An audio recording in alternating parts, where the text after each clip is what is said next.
Ladies and gentlemen, boys and girls, and everyone in between or outside, welcome back. It's that time again. We're playing more Metroid. We're doing our best to not die here. This is a little special type challenge, you know. I have a quest, and that is to not die a single time while playing this game. And I cannot recall a single time in my life ever doing so, so in this series that changes. Now I said I'd keep the run unique here, and we've been doing it pretty good. This playthrough has been very unique. We just got the long beam actually. What we're gonna do today is a little bit of an experiment. As you know, right now we've got the ice beam, and it freezes everything, and that includes enemy projectiles, you know, from bosses and stuff. What we're gonna do today is we're gonna actually get the wave beam and try to kill one of the bosses with it. And see how that goes, see if it's effective, because that's one thing I have never done, and I have never seen it done either. So, we're gonna do that today. It could either be super effective and like, absolutely destroy the boss without destroying us. Now the boss I've got in mind right now, despite us having the Varia suit, is Kraid. Most people say it's effective to kill Ridley first, but we're gonna go for Kraid just to extend the time of this series, just ever so slightly, you know? So that means we're gonna have to go back into Norfair, and we're gonna have to do a lot of adventuring today. So this could wind up being a little bit of a long episode, but last episode was a little bit short. So it really doesn't matter too much. Hopefully we won't have any close calls, but with our Varia suit, in theory, we should be completely fine, at least I think.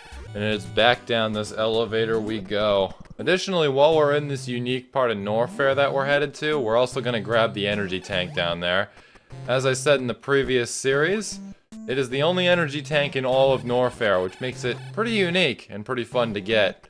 It's also very hard to get to. And one thing we are going to do first, we're actually going to hop in this door right here and get the missiles behind here. They are only accessible with the ice beam, I believe. You need to freeze an enemy to use as a platform somewhere around here, and you can't really do that with a wave beam. Right behind this fake wall right here, it appears my theory right there was true. We are indeed gonna need the ice beam, so good call on my part for once. Now all we gotta do is pray we don't get killed by any of the enemies right there, but it appears that we are good. Love to see it. Now we can reap the benefits. Now where we're gonna head is back down, to where the high jump boots were. Because right beyond there is basically a secret that is essential to this game. It's a very interesting placement. And it's right here. You can break that block right there and the one below it. You fly right through this pipe right here. Just roll right on through there at the speed of light, as you can see. And there's a little fake wall. A little fake wall that has one of these screens right behind it. And then if you just keep going, there's another door back here. And the music goes completely back to normal. You get into this little area. It's a very interesting secret.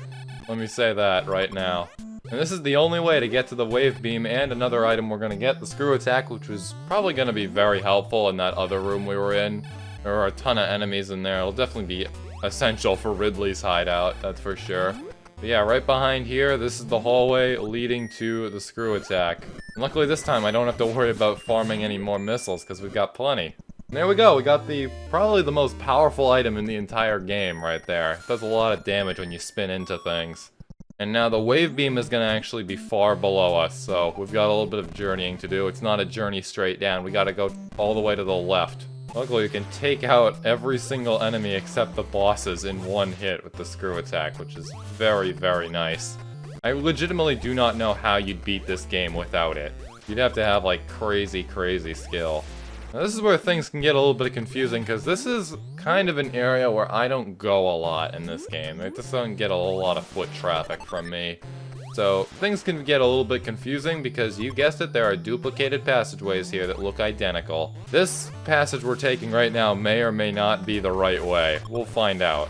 Let's see, can we bomb this right here? No we can't, but what's in this other door?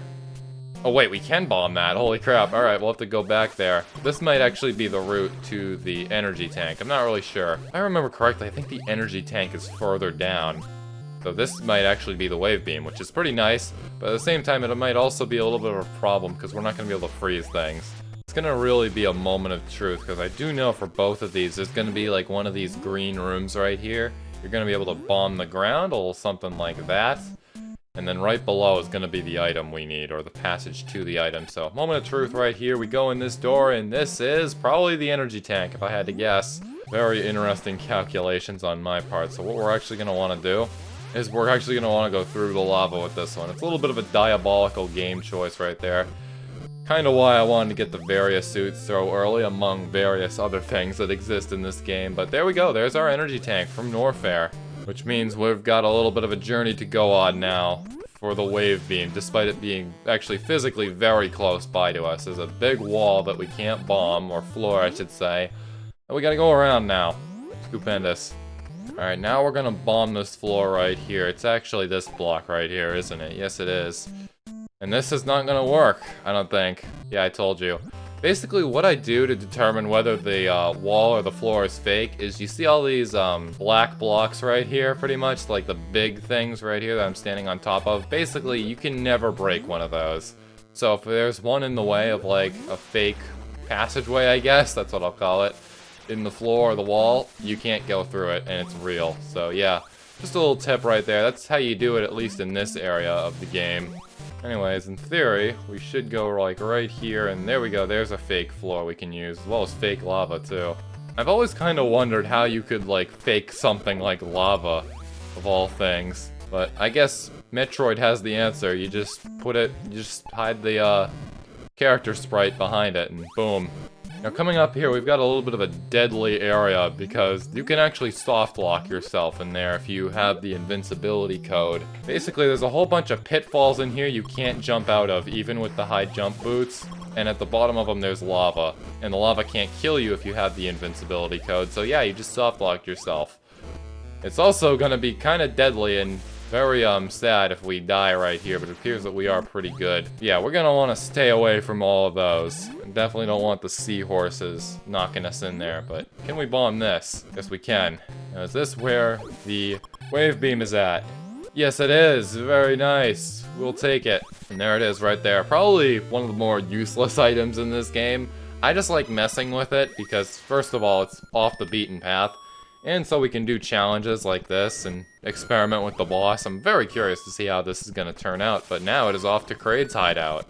You know it isn't far off Ridley's hideout, and I know we'd kind of stray away from that, but we've got the screw attack now, so we don't have to worry about the enemies as much there. So what I think we're going to do is we're actually going to hop on down there just for a quick second and get an energy tank, because it's in the area, why not? I know Kraid's hideout has its fair share of energy tanks, and that's probably where we're going to get another one, because there's literally one right in the room where Kraid is, hidden in a wall. But I just figured it would be convenient. And that'll actually max out. No, it won't actually. Will it? I can't remember whether the maximum amount of energy tanks you can have in this game is 7 or 8. Or is it 6? I don't know. I guess we'll have to find out in this episode. I also just realized we have like almost no energy missing from this section right here. That's actually pretty good. We're really getting the hang of this game, or our items are certainly protecting us, that's for sure. And down, down, down we go. And into this room right here, which has blocks freakishly similar to that trap section, but luckily this is completely free of any of that. And now right down here, we've got two non-menacing statues, as I always call them. We're just gonna hop on down this elevator, and just to the left is where the energy tank is gonna be at. And oh boy, the lag certainly is real down here, that's for sure. For my nerds out there examining every single frame of the video, like I always do when I edit this, I would just like to say that the lag or the missing frames in these videos, that's not OBS or anything, or my computer, that's the game.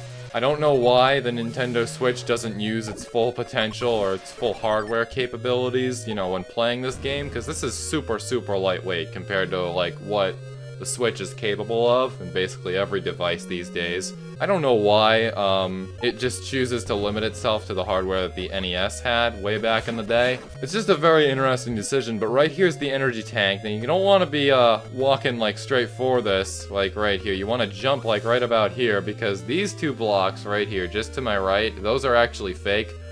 I'm not going to jump down there just right now. We're going to probably go do that when we face the Brinstar later in this series, but yeah, you don't want to fall down there, because it might be a little bit annoying to leave.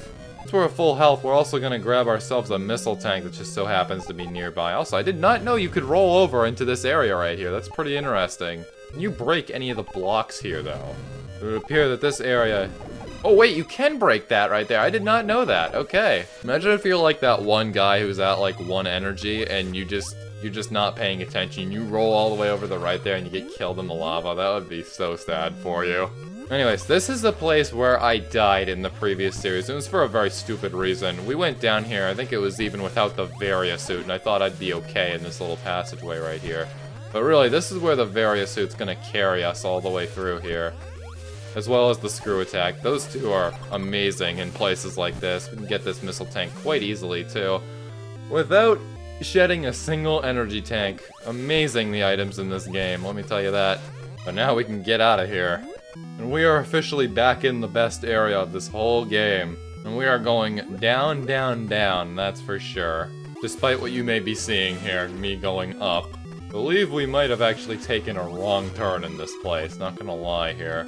I reckon we might need to go up and then around, pretty much. So in that door right there to the left, and then at the end of that, there should be a big shaft going downwards, and that'll pretty much take us right to the area where he's at. Yes, I was right. We'll just fall right through the fake lava right here. Down we go. And if we bomb this block right here, it does nothing. Yes, I was indeed correct. It was the second one. I don't know why I suddenly forget, like, half this place, but... right behind this door, we're gonna meet a little cousin of his who's a tad bit more fake right here. Will the wave beam work on you? Okay, it's having some interesting effects here. It appears to be attempting to damage the bullets he's shooting out right there. That's a little bit interesting, not gonna lie. I thought it would go, like, right through him.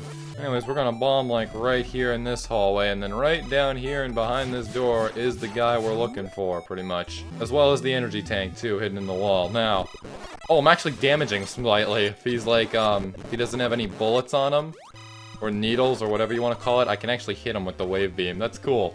This might actually be the way the developers secretly intended you to complete this game.